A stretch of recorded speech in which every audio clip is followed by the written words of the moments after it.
जय गुरुदेव।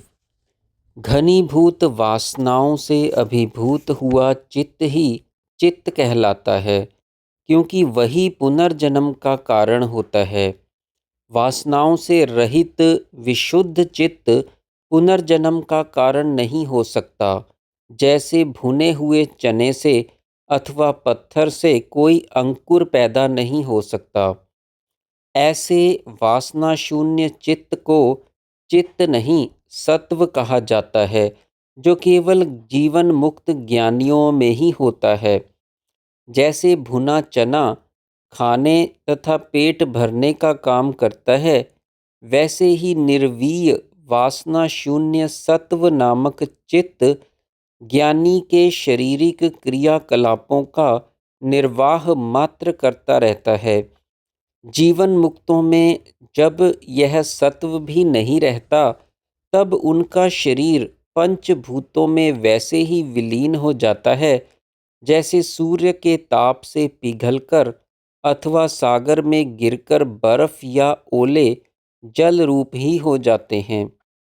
तत्वज्ञानी सत्व नामक वासना शून्य निर्मल चित्त से ही प्रारब्ध निशेष होकर शरीरपात होने तक संसार के, समाज के और शरीर के सभी शास्त्र सम्मत लोकोपकारी निर्मल व्यवहारों का अनासक्ति पूर्वक निर्वाह करते हैं।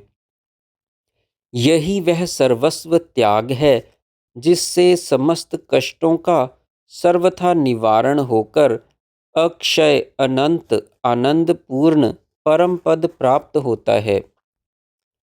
कुछ ही काल में सत्व की उत्कृष्टता से राजा शिखीध्वज कुंभ के समान ही ब्रह्म तेज संपन्न शोभा पाने लगे। राजा को पुनः पति के रूप में पाने के विचार से कुंभ ने राजा से कहा कि मैं किसी काम से स्वर्ग में जा रहा हूँ, सायंकाल होने तक लौट आऊँगा। चुड़ाला कुंभ के रूप का परित्याग करके आकाश मार्ग से राजधानी जा पहुंची और वहां झटपट राज्यकार संभालकर पुनः कुंभ के रूप में ही राजा के सामने आ गई। अब उसका चेहरा मुरझाया हुआ और मन बड़ा उदास था। राजा ने इसका कारण पूछा तो कुंभ ने बताया कि मैं आपके पास से स्वर्ग चला गया था। आप जैसे सुहृद को छोड़ने की इच्छा नहीं हुई, तो आकाश मार्ग से वापस आपके पास आते समय दुर्वासा मुनि मिले, जो आकाश के समान निर्मल नीले वस्त्र धारण किए हुए बहुत सुंदर लग रहे थे और दौड़ते हुए गंगा जी की ओर जा रहे थे। उनकी सुंदरता का वर्णन एक अभिसारिका नारी के रूप में करने पर वे क्रुद्ध हो गए और मुझे दिन में पुरुष और रात्रि में मदनिका नाम की स्त्री बनकर रहने का श्राप दे दिया। बड़े खेद तथा चिंता का विषय है कि रात्रि में स्त्री बन जाने पर मेरा और आपका साथ कैसे निभेगा। तब शिखीध्वज ने खेद के अवसर पर कुछ खेद प्रकाश करते हुए मदनिका को दिलासा दिया। कुछ समय बीतने पर मदनिका ने ज्ञानी पुरुष ना तो प्रारब्धवश अनायास प्राप्त वस्तु का परित्याग करते हैं और ना ही अप्राप्त के लिए प्रयत्न और कामना ही करते हैं, ऐसा समझाते हुए शिखीध्वज से प्रारब्धवश अनायास प्राप्त स्त्री मदनिका अर्थात स्वयं से विवाह कर लेने का प्रस्ताव किया। इसे स्वीकार करके शिखीध्वज ने एक शुभ मुहूर्त में मदनिका से विवाह कर लिया और दोनों पति पत्नी के रूप में अंतरंग होकर अमोद प्रमोद करते हुए यथेच्छ विहार करते रहे। जब चुड़ाला अर्थात मदनिका को विश्वास हो गया कि राजा पूर्णतः ब्रह्मनिष्ठ हो गए हैं, तब राजा की राग द्वेष सहित पूर्ण समता में स्थिति का परीक्षण करने के विचार से पहले तो उसने माया से अप्सराओं, देवताओं सहित देवराज इंद्र को उनके पास भेजकर स्वर्ग के समस्त भोगों का प्रलोभन दिया, पर राजा ने स्वर्ग जाना अस्वीकार कर दिया। इसके बाद माया से ही एक जार पर पुरुष का निर्माण करके उसके साथ शयन और विषय भोग किया। इसे देखकर भी राजा के मन में राग द्वेष नहीं आया और लज्जित भयभीत हुई मदनिका को निर्भय होकर निसंकोच भोग आनंद लेने की स्वीकृति देकर वह स्वयं समाधिस्थ हो गए। इस प्रकार राजा के ज्ञान की परीक्षा लेने के बाद मदनिका अपने वास्तविक रूप चुड़ाला के वेश में उनके सामने उपस्थित हुई। शिखी ध्वज को पिछला सब वृत्तांत सुनाया और अपने संकल्प बल से चतुरंगिणी सेना उपस्थित करके उसे राजा के वेश में राज्य में ले गई। मंत्रियों और प्रजाजनों ने राजा को वापस आया देखकर परम प्रसन्न होकर आनंद उत्सव मनाया। देवगुरु बृहस्पति के पुत्र कच्च ने भी शिखी ध्वज की तरह ही सर्वत्याग के ज्ञान से परम पद प्राप्त किया था। कच्च ने अपने पिता देवगुरु बृहस्पति से इस संसार जाल से छूटने का उपाय पूछा। बृहस्पति ने सहस्त्रों आपदाओं तथा अनर्थ रूपी ग्राहों से भरे संसार सागर को तरने का एकमात्र उपाय किसी प्रकार के उद्वेग के बिना सहज स्वाभाविक सर्वत्याग ही बताया। पिता के इस उपदेश से कच्च घर बार धन आदि सब कुछ त्याग कर एक एकांत निर्जन वन में 8 वर्ष तक तप करता रहा, पर उसे निर्मल शांति और परम आनंद नहीं मिला। तब उसी आरण्य में पुनः मिले पिता से कहा कि मैंने सर्व त्याग किया, परंतु अभी सुख शांति नहीं मिली। बृहस्पति फिर भी सभी का त्याग करो ऐसा कहकर अदृश्य हो गए।